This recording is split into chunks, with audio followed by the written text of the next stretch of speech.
Swim check 1, 2. Bike check 1, 2. Run check 1, 2.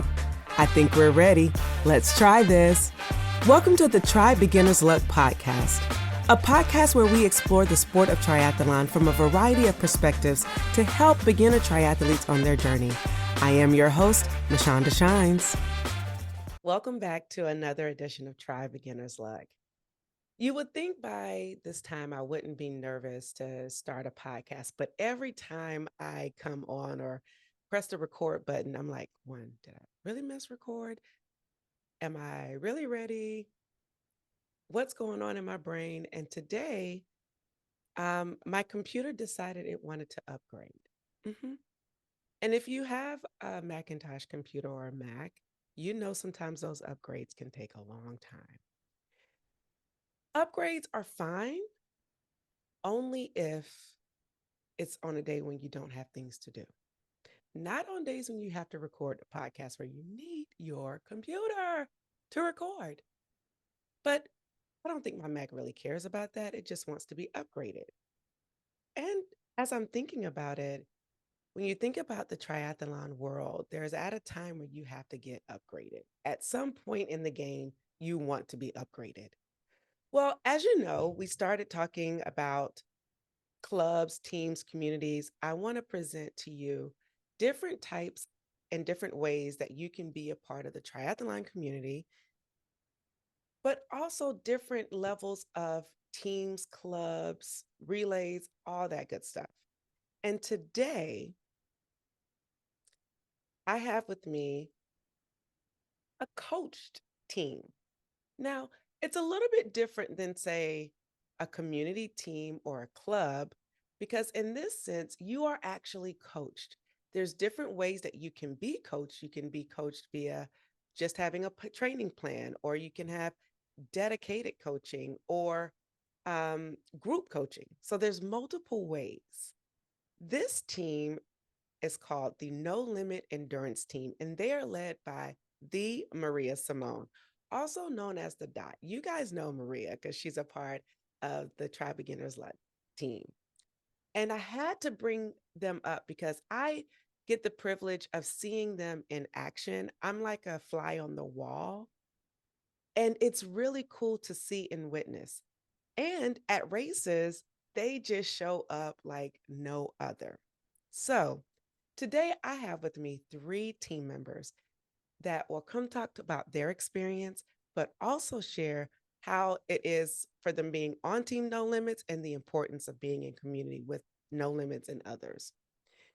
So I get to bring to you today Miss Lisa Mott, Raymond Ray Moran, and Jill Beccaris Pescatore. All right, I feel like I said those names right, but welcome to the Try Beginner's Luck team. Well, guess you had Try Beginner's Luck team. Welcome to Try Beginner's Luck. How's everybody doing? Doing well, Good. thank you. Yes, very good. Thanks. Awesome sauce. Well, I want to start with you, Raymond, because you're the gentleman of the hour. And I have seen you out on the race course plenty of times, not just racing, but also cheering and being like the head Sherpa for some people at times. And so I want to start with your story, because I feel like you have a very unique story because you are still out here crushing major goals. So will you start by sharing a little bit about who you are and how you got started in the wonderful sport of triathlon? I'd be happy to, and thank you for having us. And I love the fact that you started this with talking about upgrades, because I really think belonging to a supportive team environment really is an upgrade over what we experience as individual athletes. And I'm sure we'll come back to that theme. But my story basically started with running. I was sort of a casual runner, never really a serious runner. And I did a few marathons, did New York City a couple of times and enjoyed it. But I was looking for a new challenge at that time, like many of us. And in 2017, I thought I would try triathlons, not really knowing basic things like how to swim, how to go through a transition, what is indeed involved in a triathlon. So I muddled my way, actually finished, usually at the very back of the pack of my age group every time. And by the way, I'm a fairly senior age group racer, shall we say generously. You could call me a grandmaster. I'm well up into my AARP category, but I love racing at that level. And after my first year of doing triathlons, I decided I wanted to try getting coached to actually learn a bit more about this sport. And I started out with a different coach at first, and that was okay, learned some more. But along the way, I happened to run into the No Limits team, and I joined them basically in 2019 when I first decided that I was going to do my first Ironman triathlon. And the reason I got inspired by that was actually having met the individual known as the Iron Nun at the time, quite an amazing lady, well up into her 80s, still actively racing in Ironman triathlons. And I met her at a book signing. And I literally was standing in line, just wanted to say hello because I'm so impressed by her, and just started talking a little bit. And she looked straight at me and said, literally, young man, I sense you want to try an Ironman. And you know what? I peaked at your age. I'm guessing you're 63. She's talking to me. She was exactly right. I was. And literally at that moment, it just became, I have to do this. So I promptly just signed up for the Ironman and realized, oh, what have I done? I better find a coach to get me through this. Signed up with No Limits and took it from there. And I did finish that Ironman. That was in Maryland, and went on to try other sports. And since then, a ton of marathons. I love to do my marathons these days. In fact, I'm chasing the World Marathon Majors, and we'll talk more about that. But along the way, I have learned being part of a team is incredibly different than doing this on your own. It's for the support you get, the coaching, of course, but it's really the camaraderie and the social interaction. You have people cheering for you, supporting you. I ran a 10-kilometer race a week ago Sunday where Jill was on the rooftop of a condo of all things, yelling at me to do well and go faster and cheering the entire time. And you find these experiences all over the world. I raced the Tokyo Marathon with a teammate. I had 3 teammates in the Berlin Marathon last month. I travel around the world quite a bit, and my teammates are always there with me. And I just love that as having a group to share the entire experience with. So I'm sure we'll talk more about this because we have other stories that need to be told about our fellow athletes. So I'll just stop right there. No, I'm surprised I didn't see Jill like wrap it up. No, I'm just kidding, Ray. You did great. I just wanted to, we were having some pre-fun jokes beforehand, but Ray, that's a really interesting story because Sister Madonna is, I can see her doing that. She's very direct, very blunt, and tell it like it is. And she was telling it exactly like it is, with telling you that you would do an Ironman race. So kudos to Sister Madonna just coming up to you, checking out your age and saying, you got this, because it was the push that you needed. All right. Who Yes. wants, yeah. Uh, who wants to be next? I'll pick. Let's see. We'll go with Lisa. Hello, everyone. Hi. My story is interesting, I guess. I come from a powerlifting background. I was a competitive powerlifter. I was a competitive Olympic lifter. I created my own club just for women. And I never liked doing anything endurance. And Maria Simone was actually a client of mine. I do massage therapy. And she would always be telling me about her adventures and all the fun stuff she was doing. And she said, you should do it. And I was like, no, never for me. Then I'm in CrossFit, and the CrossFit community was big into doing triathlons. And there was like, you should sign up. And I was like, sure, sign me up. And then I realized I didn't know how to swim like Ray. And so I asked Maria if she could coach me, teach me how to swim. And I couldn't even make one lap of the pool. And I hated it. I have an unnatural fear of the water. So I did not even want to put my head underneath. And she gave me a plan. She encouraged me. And I didn't realize she helps new women get into triathlon. So she was so supportive and so wonderful and amazing. And I didn't realize it at the time because I was too scared and paranoid. And then I went to watch a race and they were set up there and they just welcome you in. I did not feel like I should even be standing next to them. They're so amazing. And I was not. But I did my first one. I came in third to last. And I was like, but I was so happy that I overcame my fears. And it does something to you when you can conquer something, uh, however relative it is in difficulty. But, and I was like, good, I never have to do this again. But of course, all of the teams like, well, you should come ride with us, or you should come swim with us. And they just keep pulling you in and they suck you in and they make you sign up for things. And then you have such a wonderful, amazing time. So yeah, they sucked me in. You know what? That's a good team. That's the peer, the good kind of peer pressure, the good kind of um, team effort that needs to happen to get you to keep going and keep going and keep trying and keep And they're trying. just so much fun. And they're so encouraging. And it doesn't matter. I literally sucked so bad. And they never made me feel like I wasn't one of them.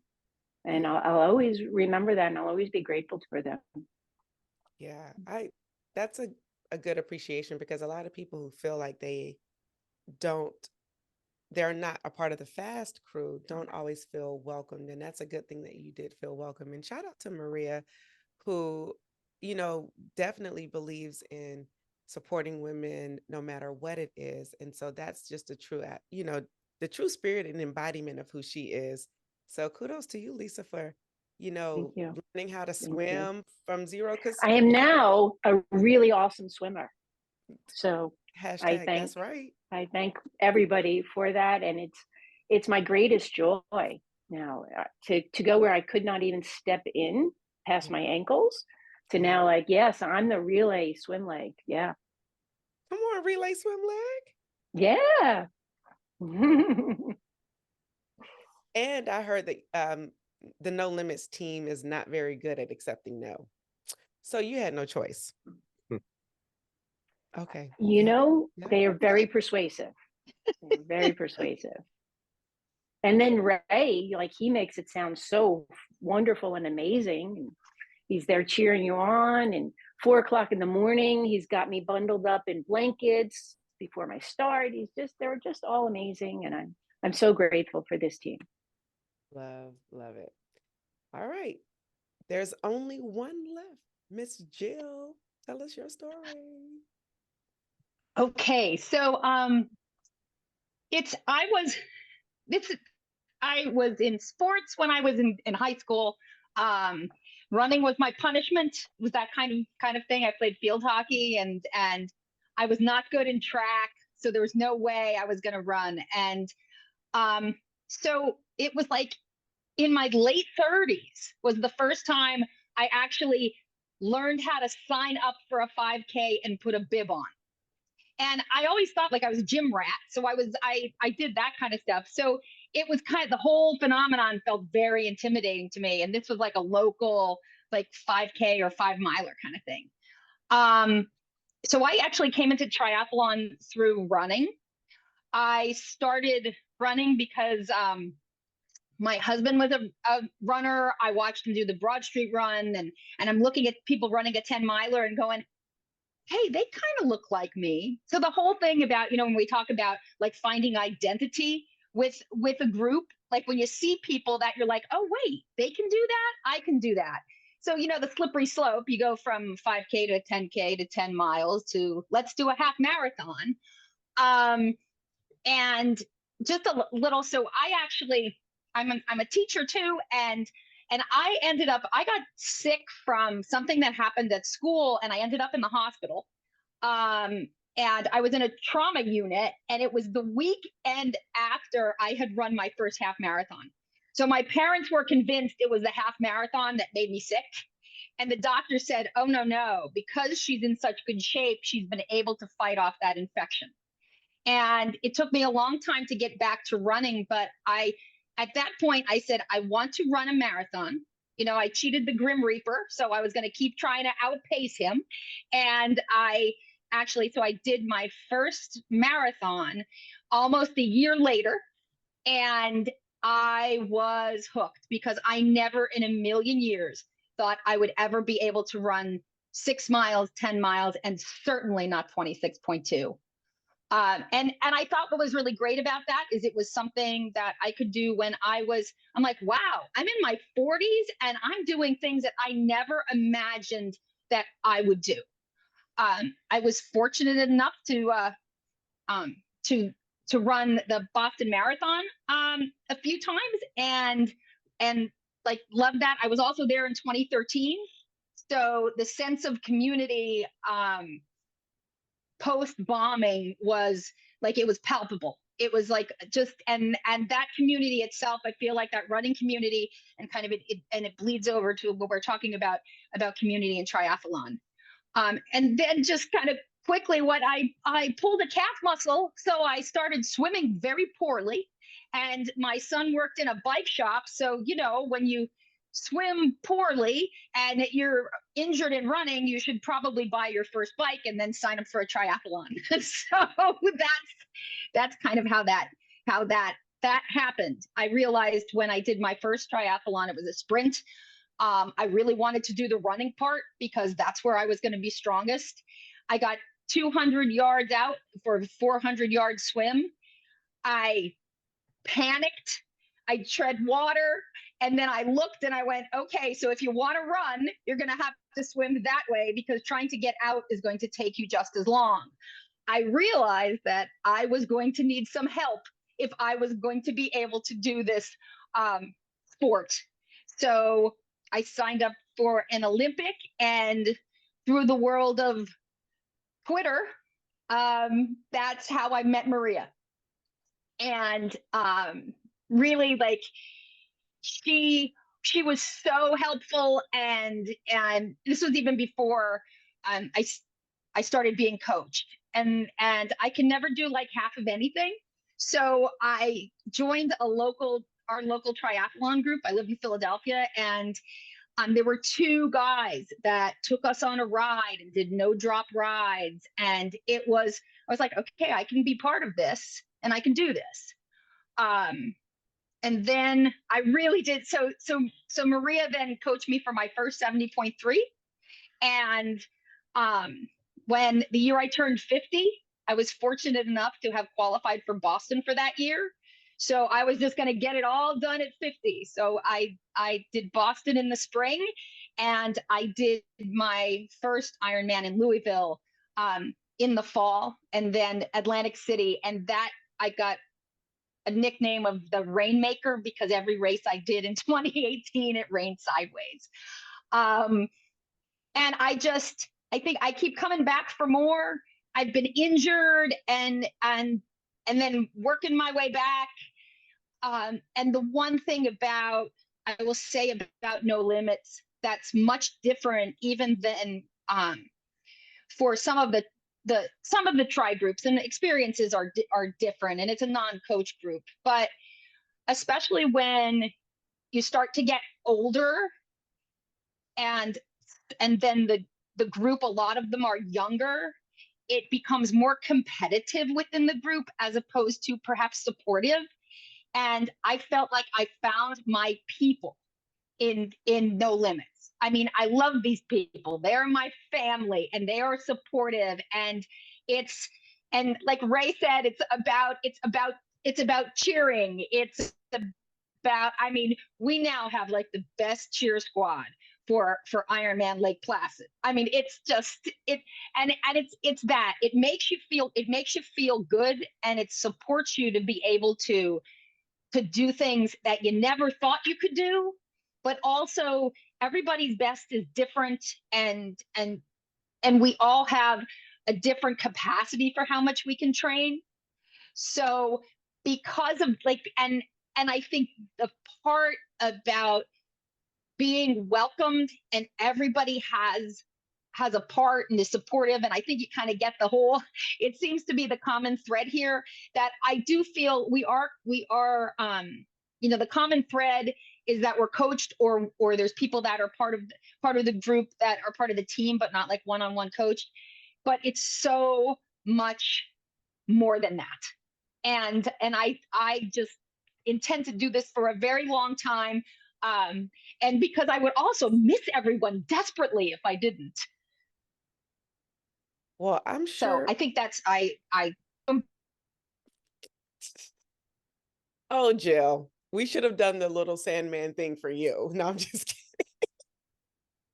I'm kidding, everyone. I'm oh yeah, the kidding. wrap it up. Oh no, The- I'm used to that. I teach and no, the students are like, come on. no, it's good.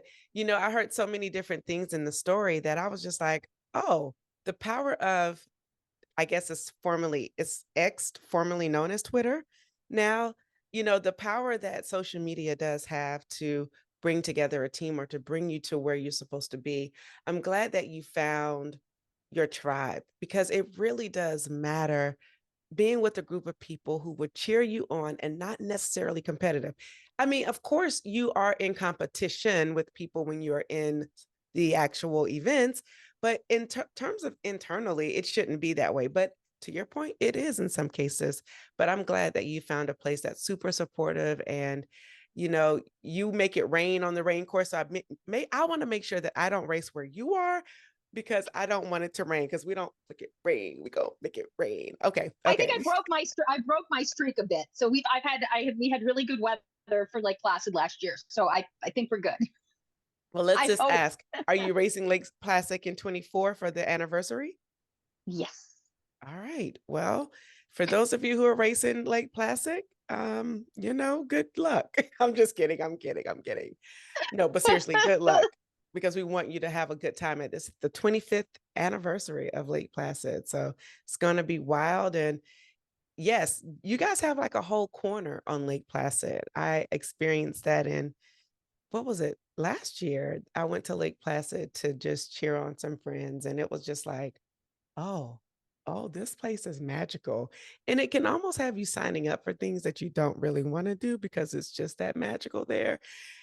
And swimming in Mirror Lake is absolutely a dream come true. Like, it's really a beautiful, beautiful place. But let's talk more about sport, right? I've heard so many amazing stories, and I think what I'm most impressed about is that you guys are still conquering goals. Tell me, because this particular team is a coach team, so you actually are paying for either individualized coaching or group coaching. Man, I really don't know what to ask, but I do. And I hope it comes out the way I'm thinking about it. What is it like having individual coaches? Because perhaps there's a team of coaches that I know that are a part of the No Limits team. And so each of you may have a different coach, or you all may be coached by Maria. I don't know. But what is it like when you're having different coaches and then still coming together for team events? Because there are team events like team meetings, and, there's a team Facebook page where you guys are sharing, tips, tricks, what's happening. So I want to know what it's like. And do you ever feel like, oh, well, I want to do this with this coach or this with that coach? Like, what is that like?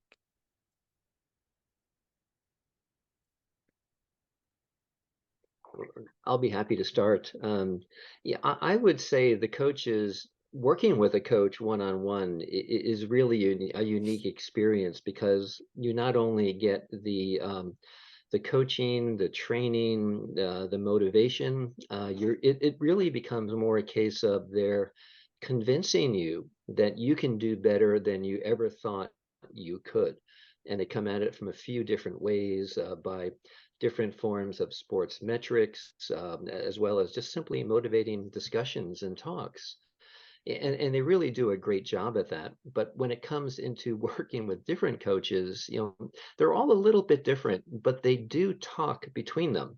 And as I found out on one of our team meetings where it was a stump the coaches evening. I tried my best to stump them, challenging them over certain things that I thought perhaps they might not be doing. And I just couldn't win any points. I got shut down every time I tried this. They do talk about their athletes between the coaches.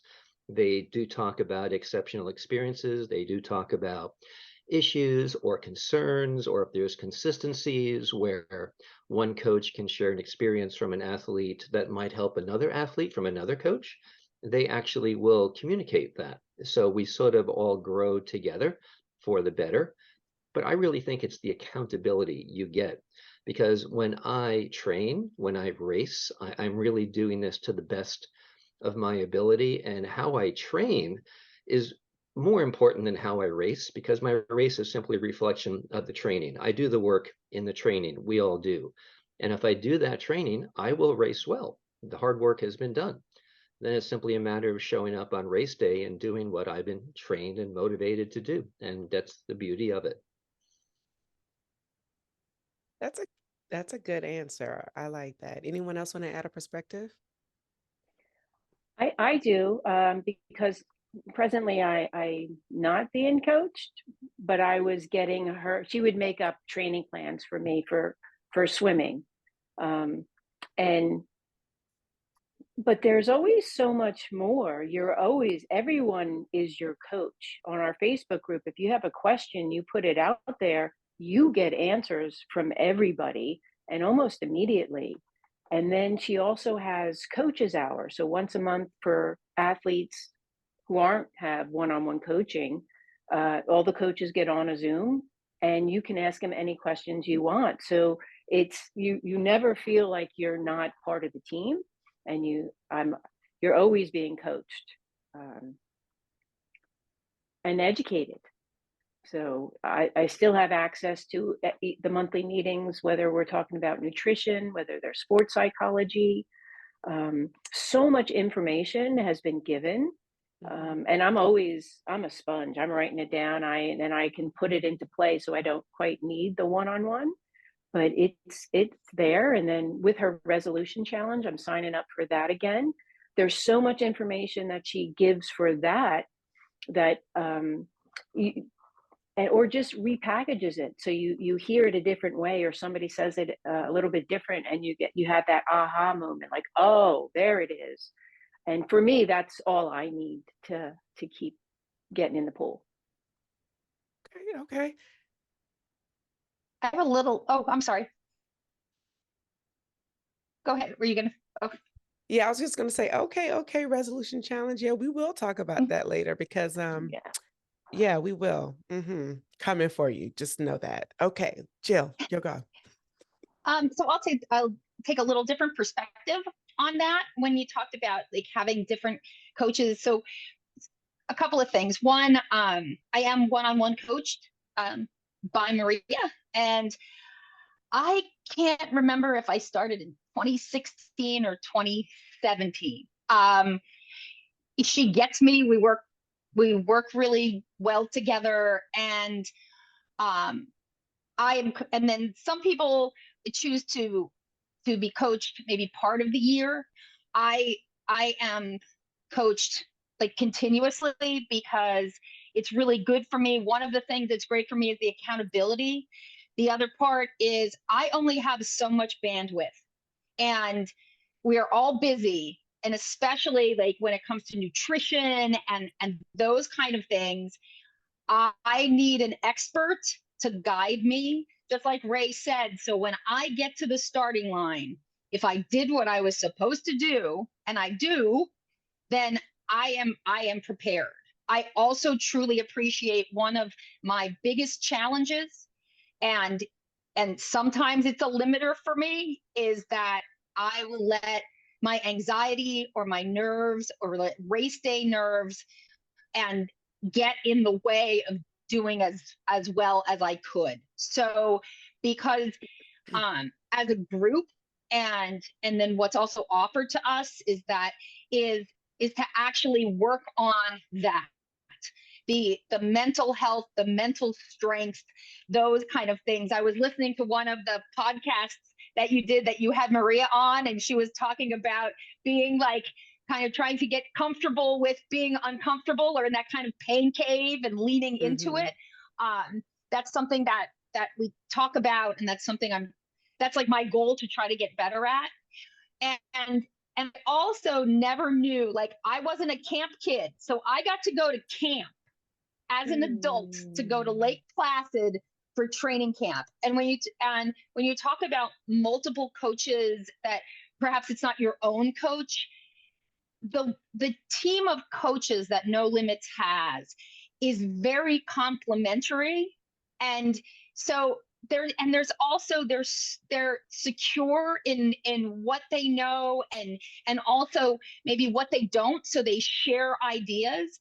And I think it's an awesome thing to be able to be like, okay, so I have a bike question specifically, so then you can you know that, well, I can ask this person, and it's not like a personality contest at all. And because of that, I also, like, I don't ever want to miss camp.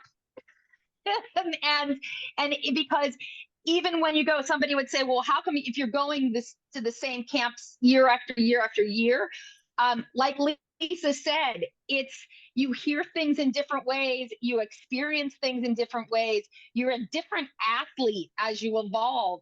So it's all of those things that come together that make this community of coaches create a community of just athletes and frankly friends. Well, Jill, you must have said the magic word, because the Dot has come to the front. Well, hello, Dot. Hello. Hello. You told me to pop in, so I did. Oh, you calling me out? I always I'm listen just to kidding. you. Yeah. Yeah. You can edit it out, though. You have the ultimate edit power. No. What do you want I me to won't do say? that. I won't do that. Well, no, I was going to ask you to pop in to kind of talk about how managing the coaching staff, and talk about that part of it, just so that people can have an idea of what it's like. Yeah, so I am like thrilled to hear this feedback, which is completely unrehearsed. I think people listening to this, you might be thinking, oh, well, she's on the call, so they're saying these things because she told them to, but this is completely unprepped. So it's really great for me to hear each of you say the things you're saying, because ultimately that's the outcome we want by design, right? That you feel like you're getting education from all of us, from all the coaches, from different perspectives, because the coaches with No Limits do all come from slightly different backgrounds. We're all endurance athletes. So, I mean, obviously we share that in common, but we do come from slightly different backgrounds. Some really strong swimming backgrounds, really strong run backgrounds, strength trainers, yogis, nutritionists, like we've got a lot of different things. So it's heartening for me to listen to you guys talk about what that experience is like from the athlete side, that you feel like you're getting different pieces. Yes, you get your like daily from your one-to-one coach, right? But I know sometimes, like we joke, sometimes I'll say something, just, and not calling you out, Jill, just using you as an example. I may say something to Jill, but then she hears Lindsay say it. She's like, oh, you know what Lindsay just told me? And I'm like, yeah, I feel like I did just tell you that last week, but okay. But again, I'd rather it be like that, because you're hearing the same message sometimes, but hearing it differently does hit differently. Like, and that's why sometimes I think, Lisa, you mentioned this, like repurposing some of the content. Like we will frequently do newsletter articles, but then also decide we're going to do a team meeting on that same topic, because it's going to hit different when you hear it in real time, ask questions, than reading a newsletter article, for example. Or even taking things that we might do at camp and then sharing it again with the team, who maybe, because not everybody can come to camp, obviously we're kind of all over the place, so but sharing it again and then hearing it a little bit differently there. So it's really heartening to me to hear that the experience on the athlete side is kind of what we hope it would be. We hope it's kind of seamless, and you know, if I'm off the grid, I would hope my athletes feel comfortable contacting any other coach with a question in my absence, you know, and vice versa. So I know my internet's a little unstable, so sorry if I'm a little all over the place here, but that's what I would say. I mean, and in terms of managing the coaches, they're awesome people. So I wouldn't call it management. I would just call us partners. And we have decided to live this life together, and be coaches together. And I'm grateful for them all day, every day, because none of what you're hearing from these people on this call would happen without them, without question. And I will say, I think during the lockdown period, we all got very close. So I think we were close before that, but like going through the quarantine together, just I think created a completely new level team, both in terms of the athletes and the coaches. So, and it's more than I ever could have thought it would have been when I started this. And 2016, that's when you started. I had to check it up. But that If I is, can, oh, go I'd ahead, love to Ray. share a story about Maria being off the grid. She's never really off the grid. And this goes back to, I think, the 2021 Ironman Maryland. I was team mom that year. So, organized the tent, supplies. We got setups for the athletes, taking care of them, their families, their supporters, and it was great. And we had, I don't know, 10, 12 athletes out there in all different portions of swim, run, bike. And Maria couldn't make it. She was very occupied, some other part of the country, prior commitment. Yeah, and during the marathon portion of the Ironman, I start getting these texts from Maria instructing me to find individual athletes and then to basically go track them down. That athlete in particular was 7 miles away from me, and she was not hearing.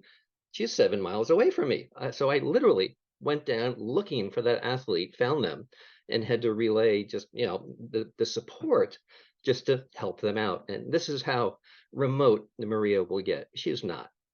She's there. She's watching everything all the time, whether you're her athlete or not. It's just what she does.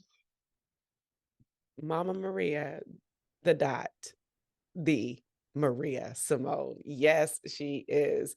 She is like blushing, and I'm keeping it up. Usually I'll do like the screen where I'll highlight somebody and, so that different people can see different people speaking. But I was like, I want to see this reaction the whole time because she is redder than a cherry. That's Mama you Bear got right me. there. Oh, it's so funny too. And it's funny too, because I remember that specifically, Ray, and I do apologize. I didn't realize you were 7 miles away, but kudos to you for but I will often tell people who I know are at races, I'll text them and be like, you got to tell so-and-so. And so you'll have to put an E on this one, Mashonda. You're used to that when I'm on the show, but my standard thing that I say is keep your fucking foot on the gas. Like, that's it. Like, don't let up. So I texted somebody recently. I'm like, can you just yell at tell them, like, it wasn't even somebody on the team. It was just a friend of mine who was at a race, especially. I'm like, I need you to yell at number whatever, 200, keep your fucking foot on the gas. She was like, I'm not yelling that out loud to a stranger. I'm like, they'll know it's me. They'll know it's me. You're just the mouthpiece. They'll know it's me. So that's funny. Wow, that is Maria. Come on, Maria, keep your on the gas. I love it. I love it. I love it. So now I'm going to just go back to Ray, Lisa, and Jill. What advice would you have for someone who may be considering getting a coach? And what should they look for in a coach? I think sometimes people get a coach or they are looking for a coach, but don't know what to expect. So they accept anything. And yeah, so I just want to know, what advice would you give someone who's looking for a coach, and what should they look for in that coach? I'm happy to start. I really think it goes to what are you looking for? What do you think you need? And you might not even know what you need, but really what one of the best benefits of having a coach is getting that feedback, whether it's feedback on a daily workout, feedback on how you're progressing week to week, feedback in helping you establish goals, then setting a timeline to reach those goals, and really then, feedback supporting you the entire time. So I think you're looking to find a coach that is going to interact with you. I've had coaches where they basically mailed me a training plan once a week, and that would be the extent of my interaction with them. That didn't work so well. So you're really looking for, different forms of interaction, and that's really, I think, the most beneficial. They don't have to be in your same physical location or environment. They can be remote. I've worked with remote coaches most of my athletic career, and that works out fine. You communicate via technology like this, or through different platforms like Training Peaks, which we use, or others, and that usually works out quite well from my perspective.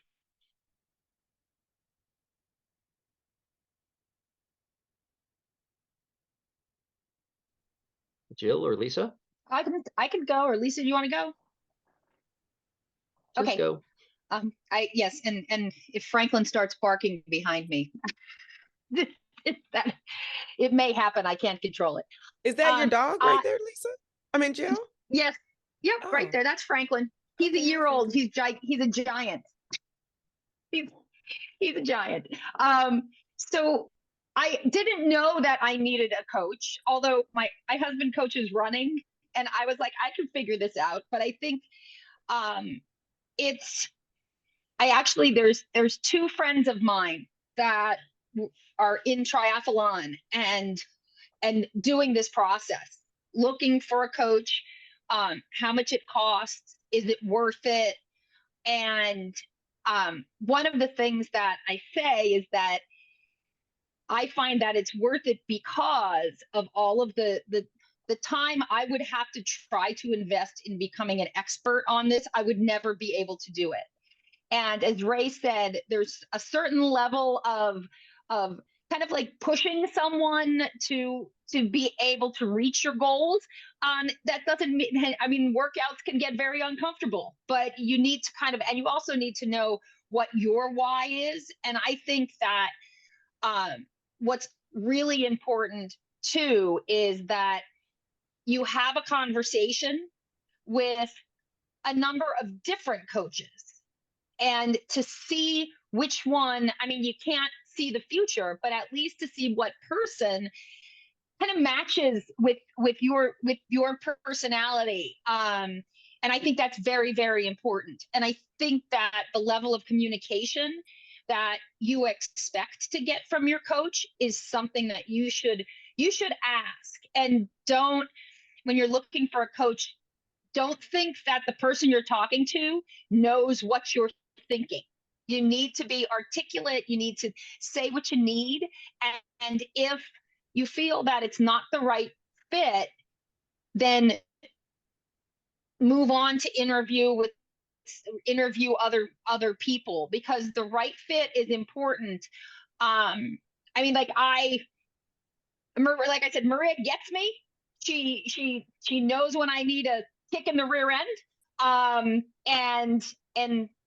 And that, and also kind of reminding me of some bad habits or some things that I kind of get into, like getting into my own head. And she's like, okay, this is happening again. This is about the beginning of school. This is when this is, and reminds me of things. So then in turn, I'm not necessarily so hard on myself in those kind of situations when outside stress kind of can zap us and those kind of things. So I would definitely tell someone who's looking for a coach to talk to coaches, know what your expectations are, and know what they're able to give you, and then to go from there.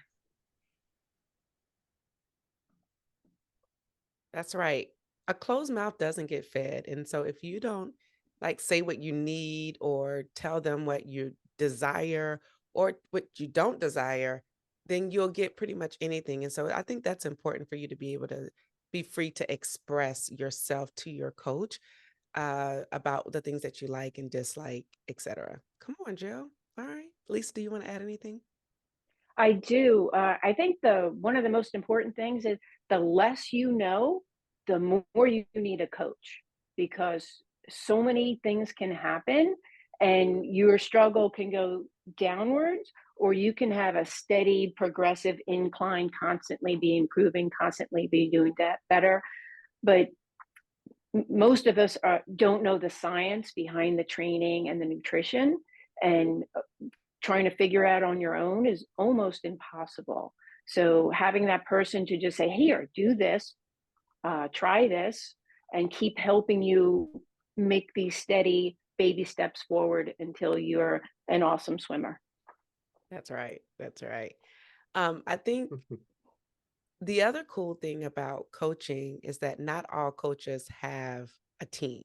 And so there is some difference with that. So you guys are in a setting where you are actually a part of a coached team, whereas that's not the case with all coaches. So that's also a little bit of a difference with checking to see what type of coaching or level of coaching you need. Like if you're someone who needs a coach plus a team, this is where you want to go. If you just need a coach, then you can still go here, but it may be a little bit different for you. Like for me, I'm one of those people that need all the things. So it just doesn't really matter with me. I need everything.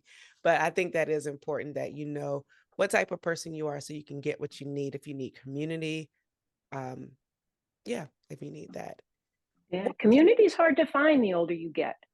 So having a group that just takes you in, and a lot of the stuff we do is nothing to do with triathlons. We go hiking together, and the culture and the climate that Maria cultivated in the beginning has now just taken on a life of its own. So she doesn't have to be there for those things to be going on.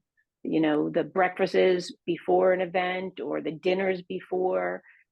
These things happen, and because she nurtured that experience for us. Hmm. What you just said is key. I often tell my friends or just people, it's harder as you get out of your school. Like out of college, it's harder to make, true community and friends because you don't get to play in the sandbox. You're not forced to play in the sandbox. So you have to be intentional about your engagement level with people, with teams, et cetera. So that's a key point. That's a key point. What would you say as we're wrapping this up is one of your best either memories of having a coach and getting to a particular goal you were reaching for, or just overall the best thing about coaching and what it's done for you as an athlete? I'll be happy I, to start once again. I You're had always set a happy to start, goal. right? You're always happy to start. I love it. You're such a leader. I I, there's a story about that too, but in terms of what coaches can do for you, I sort of had a half interest in doing the Abbott World Marathon Majors. I had run the New York City Marathon 4 times, loved it. I'm a native New Yorker, so it was a natural thing to do. I thought, like Jill, just a runner. But there was always this problem with chasing those marathons, which involves New York, Chicago, Boston, London, Berlin, and Tokyo. It would be qualifying for the Boston Marathon. It's not an easy thing to do. And the problem was I wasn't even close to what I would need to do to qualify for my age groups. But just by working and working and working with my coach, they eventually put together a plan and they convinced me that I could do that. And I wasn't quite sure, but again, you do the work in training and you realize I can run at that pace or I can run at that distance, and you can take that story to whatever you do. But just as importantly, you gain the confidence in yourself. And once you believe that you can do something, because I really think endurance sports are more mental than they are physical. Yes, the training's important, but if you believe you're going to, you will. And eventually I was able to run a qualifying time, and I ran Boston this last April for the first time and loved it. And ever since, almost every marathon I've run since, I have run another Boston qualifying time because now I believe I can. And if I believe it, I will. And that's really what a coach does for you. Come on, Ray. Qualifying for Boston, not just once or twice, but every time you go out there and run, because you've had that coach skill that helped you to believe in yourself, give you the confidence to go out there and do it. Now, let's just talk about this. What was your first year? You said your first year qualifying for Boston was 2017, was it? Did I get that incorrect? Well, no, I raced Boston for the first time this year in This year. 2023. Okay. Yes. 2017 was, I think, when you started something. That was when you started triathlon. Sorry. getting it confused. So That you is correct. qualified Yeah. in 2023 for Boston. At what age is that? Well, I'm currently 67, so I guess I qualified when I was 66. So what So, I'm you know, saying, go ahead. My point, sorry to cut you off. My point I was trying to make is that if there's a goal that you have out there and you don't feel like you have the tools on your own, get a coach. Get a coach. Like Mr. Ray at 66 qualified for Boston, which he got to run when he was 67. So that just goes to show you that with the proper coaching, you can do pretty much anything. The goals are limitless. Limitless. I would agree with that. And, you know, No really, limits. the expression is, you know, we don't really say I can't. We simply say I haven't yet. You know, so Yeah, no is not an answer. Not yet is the way you phrase it. You can, it's just not yet. not yet. And I we will love get smacked down if we actually don't say yet in anything we do. I love that. Because words have so much power. Um, we have and we can do what we say. You know, it's proverbs, you know, it's just it's law, it's principle, it's law. And so what you say matters, what you say to yourself matters. And so I am glad that you are told to say not yet, because it is going to happen, just not yet. Anybody else want to add anything to that? I do. Okay. Um, it's taken me 6 years to actually learn how to swim and be consistent. So I was never able to go after a goal. And so I finally had the skills that then I could then train for it. And Maria always says to set a goal and then a super secret goal. Um, and so this year I had gone after it. And the whole during the whole race, the pre, before, and the after, she's always in your head. She's in there. Again, don't take your foot off the gas. And um, it was just such a wonderful feeling when you get there. I didn't get my super secret goal, but I had the greatest experience, and I swam the best race I could have swam. And I want to do it again. I can't wait to do it again. I love that. I absolutely love that. And Jill.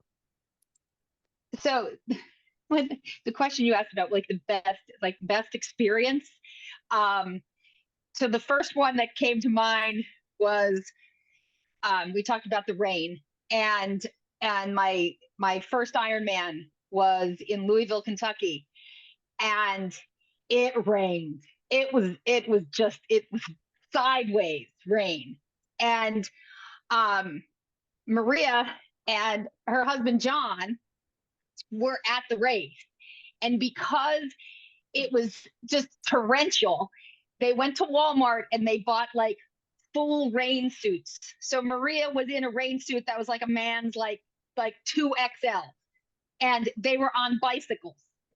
So they would appear, and it was before the swim they would appear, but at the end of, so during the run it was really dark in some spots. So I'm like running and I'm walking, my stomach was all screwed up because it got hot it got kind of hot at the in the marathon part, and it was so freezing cold in the bike that, I mean, you know, weird things happen to your body over that many hours. But so out of like the darkness comes Maria and John in these rain suits on bicycles with her very famous bullhorn. And it was just the best, because that point, I'm like, am I gonna make the time cut off? Am I gonna make the time cut off? And she's like, yes, yes, like go. And it was just like it summed up, like when Ray says she's everywhere, she's actually everywhere. There it is. There it is. Yeah. And yes, Wow. and that right there, whenever that that is it, that's right there. That's why these people are amazing, and I wouldn't want to be with like, I found my people. And as you said, the older you get, it's hard to find your people, and you need to make choices about who you want to spend your time with. This is a big commitment. I will also leave it with this. Maria always says you have a choice, a choice to choose joy or a choice to be miserable. And I am going back to Lake Placid this year because the second half of my run was not great, but there was a part in there and I was miserable. And I will not do that to myself again.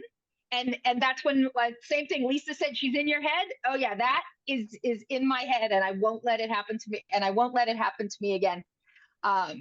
So yeah, there are a couple of things that, there's just those, it's the I don't know. It's the thing that it's hard to quantify when people say, like, what's the return of investment on a coach? There's just these like unquantifiable like externalities that go along with all of this that I'm just a better person for it. Yeah, I think we all are better when we have a coach. And I loved hearing your story. I love seeing that picture because it is so important. And for many of you who could be listening, you're just trying to figure out how to start. And I just say just start.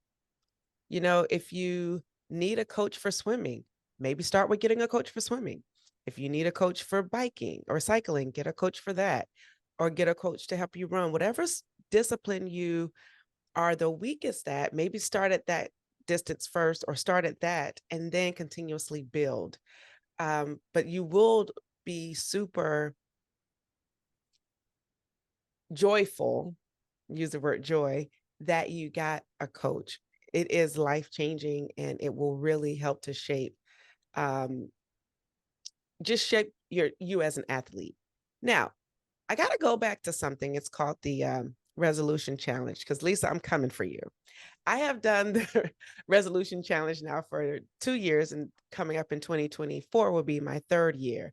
But last year, Lisa won everything. When I tell you, I'm not competing with you, but I'm just saying she didn't miss a thing. And I'm like, are you out of your mind, lady? You mean to tell me you didn't feel bad one day? Got all the points, got all the prizes. I'm coming for you, Lisa. I'm coming. Oh, try, bring it. But no, here's why. Because really, I suck as a triathlete. I'm no good. I'm always in the back, and it's okay. But the way she has this set up, all you had to do was do work. I was like, I can do that. I can win. This was one of the things that I could win, and I was determined. And I would have taken days off, and I would have missed if it wasn't for that John Snavely, who just would not quit. And I was like, no way is he going to beat me. It was just not going to happen. Yeah, so it was kind of like co-winners, but you truly are the winner. I truly won. Yeah, you truly won. And it's really cool because the way that it's set up, and I don't know about you all, but you can actually have a free day. You only have to do 60 minutes, only, like the minimum you have to do is 30 minutes, but you get extra points if you do up to 60 minutes, but you don't get any points for doing like up to 2 hours, right? Because different people have different training goals. And this is really designed to get you back in a routine of something. So it doesn't even matter if you're a triathlete or not. You can do this tailored experience that gives you accountability and coaching, because you get coaching every 2 weeks. There's a coaching call. You have other people that you get to see what they're doing at the end of the week, to see where you measure up. You get your total points, and that continuously keeps going. You can see that little Google sheet, and you can track who you're coming after. Like, I'm coming after Lisa this year. But it's fun. It's fun, and it's a great way to build additional community without having the pocket, or coming out of the pocket like a dedicated coach. So for 8 weeks at the beginning of the year, you get this dynamic opportunity to make a resolution to you and challenge yourself, because it's all about you. Has anyone else besides Lisa participated in the resolution challenge? No, this is going to be my 4th year. Your 4th year? And Okay. December, I have to get a hip replacement. So I'm signing up again because I know I need it because I have to walk. So my cardio is going to be me walking with my walker, but I can still do stuff, and I need the team. I need the support just to get through, or because it's too easy just to not do it. So. No, and same with me. Like this year, I got injured doing something I am going to pick back up. I was skating, but I enjoyed skating so much and fell and, had a little setback. But I enjoyed my experience so much. I'm going back to do it. But it does make it fun and just to get started again. And for me, it worked because it was like, hey, I can get the awesome skills of these amazing coaches, and it works within my budget. And that was powerful. And it sets you up for just the season that you want to have. So I think last year was the first year that you could do the resolution challenge and opt in to get a training plan that was for any distance. Oh, there's the dot again. She's coming back in. No, I was just confirming the details. Yeah, we did okay. add an option to do an upgrade to a plan for a specific kind of race. Yeah. So like the plans that come with the registration are 8-week base plans, and they could be beginner, intermediate, or advanced. And they can be single sport or multi-sport. So we'll do swimming, cycling, or running, or triathlon, or duathlon, or aquathon, whatever, aquabike, whatever your thing is. But we did last year add the option to upgrade to a base plan. It's a stock plan, it's not a custom plan, but if you want a custom plan, we do give discounts on the custom plans. And I think the most important part too, it's good for you, but you're also doing good for other people because this is a fundraiser. So all of our coaches during the 8 weeks, all of the time is donated. So all the calls, we're volunteering our time. The only hard costs we have are like the t-shirts. We get t-shirts made because, you got to have a race t-shirt, right? But the supplier I use gives us a really good deal because he knows it's a fundraiser. So that's super helpful. So yeah, and this year we did Girls on the Run for the last 2 years.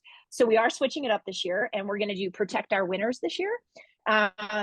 And I know it's a little different because the last several years of the challenge, we've really been focused on supporting charities that were focused on inclusivity in sport. So we've worked with like Fund Her Try, which I know is a partner with Try Beginner's Luck. We've worked with Kyle Pease Foundation, Girls on the Run. And I realized Protect Our Winners doesn't seem to fit in there, but the theme here is an underrepresented entity, and our climate is a little underrepresented.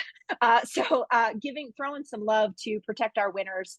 And I think it's a great organization. I've spoken with them directly, which is great. I always like to build a partnership with our charities. And I'm also super impressed with their DEIA policy and plan. So it fits in with our general goal to be inclusive in sport, even though the sport that Protect Our Winners does is more like snowboarding and skiing and mountaineering, but that's a love of mine. But anyway, we'll be raising funds for them this year. But yeah, sorry. But I just wanted to clarify that. And we will still have the upgrade plan if you want to. And any upgrades, all of that goes directly to charity. So it's a nice way to make a little bit more money for our peeps. Absolutely. And I just want to put out a challenge. If you're listening and you want to have fun and be in community with me for 8 weeks, go sign up. Maria, where can they go sign up? So the challenge is actually on Run Sign Up. If you just go to runsignup.com and search for No Limits Resolution Challenge, it'll come up. It's probably the easiest way to find it. I can give you the full link here. I know I should have this off the top of my head. I do not. I saw. Well, I'll put the link in the show notes so people can have it. Okay. Yeah. So it's No Limits Resolution Challenge. So if you search that and Run Sign Up, it will come up. But awesome. Run Sign Up's links always are a little bit messy. All right. So I look forward to this challenge. And if you are coming from Try Beginner's Luck, maybe say that or hit me up on social media on the side saying, I'm coming for you, Mashonda. So if you're coming for me and if you're coming for Lisa, sign up. Sign up today. All right. Okay. All right. So we're going to go to my favorite part of the show. I mean, not that the stories aren't my favorite part, but I like rapid fire questions because they're fun and we get to just let loose and be honest. Because if you're not honest, I will be able to read your eyes. Are we ready? Okay. This or that is the first category. Morning workouts or evening workouts? Morning workout. Morning. Morning, Okay, morning. because you're people. Okay. guaranteed to get it done. That's it. Hey. T1 or T2, which is more challenging for you? T1, getting out of the wetsuit, always a challenge. Okay. T1 wetsuit. T2, because I don't want to keep going. Thank you. Lisa's like, let me just tell you the truth. Here it is. Love it. Favorite race destination? Tokyo. Lake Placid. Happy Valley. That's a new one on the circuit. Okay, I love it. Swim, bike, run. Rank them in the order of your preference. Run, bike, swim. Bike, run, swim. Swim, bike, run. Come on, from the person who couldn't swim. I love Right. that. Woo, woo. I felt like my inner corniness just came out with that whoop whoop, but it's okay. I love me. Okay. Solo training sessions or group workouts? Solo training sessions. Oh, can't I say it depends? Yeah. Yeah, it depends. I like if I Group? could swim, yeah. But okay, I'm sorry. Go ahead, Lisa.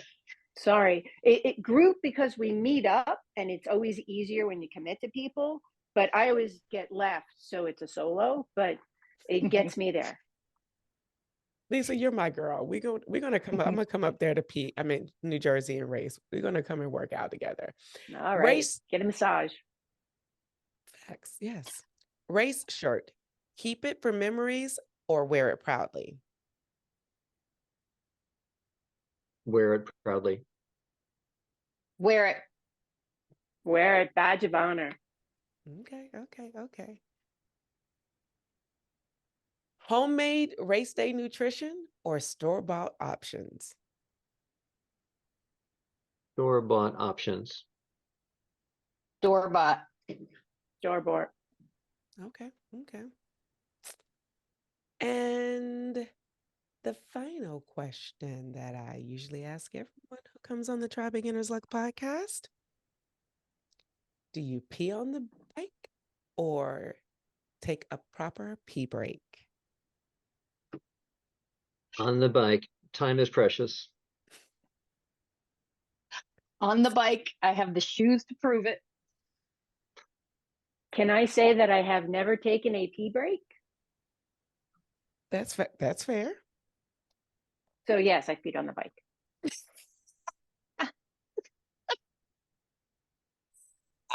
You guys are my peeps. I love it.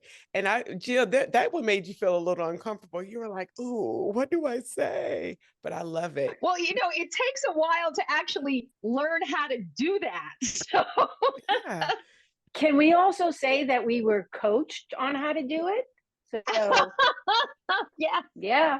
There's And a make way sure you you can got your coach water people bottle to Maria Yep. coaches us on to do it. I love that. Yeah.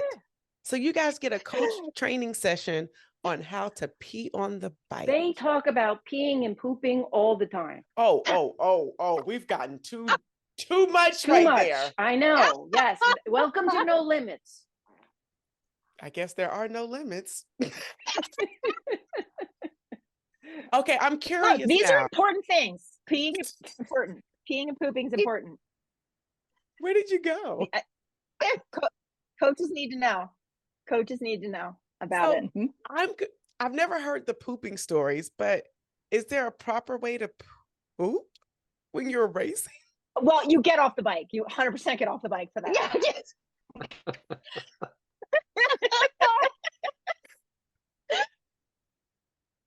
I mean, time is precious, but so is your butt. So What? you definitely want to use the porta potty for number 2. Yeah. You hope you don't have to do it while you're racing. Yes, you hope you never Before. have to. Listen, No, before. listen. So let me ask, because clearly I'm asking from experience at this point now, because my first, yes, Things anyway, happen. So it's happened to me. I've gotten off on the bike, but so if people are running and they have to do it, I've seen people with like it happens. Well, guys, look, we have this saying on Try Beginners Luck, as we're just going to go out on the poop, because we'll come back, because crap matters, and we have to figure out more about the crap a little bit later, but we don't have time today. Yeah. With that said, There are no limits. there are no limits to things. So shout out to the No Limits endurance team. I think my whole day is it's a different day for me right now, but it's all good. We have this saying at Try Beginners Luck: whenever you try beginners luck, you always win. And I just want to give a shout out to all the coaches out there who are coaching athletes and making them greater and allowing them to dig deeper. And a special shout out to the No Limits endurance team, where they are teaching people, their team, that there are no limits. And this is what they do. So shout out to them. Go check them out. I will have it in the show notes where you can go to their website, but nolimitendurance.com is where you can go. And I think I said something earlier that I want to sort of correct. They've changed up a little bit of how they do their thing. How they do their plans. You can do a training plan only. You can do endurance coaching and peak coaching. So they have something for everybody in terms of budget. So don't let that hinder you. Go out there. If you know you need a coach to take it to the next level, I will highly suggest that you check into getting a coach and interview your coach and make sure that your coach is a good fit for you. We are totally out now. I am Mashonda, and we're out. Peace. Bye, everybody. Bye-bye. Thank you. Bye. Thank you for tuning in and listening to this episode. We need your help so we can continue to try at TBL. So for more information on where you can find and subscribe to this podcast, visit www.trybeginnersluck.com. And don't forget, whenever you try Beginner's Luck, you always win.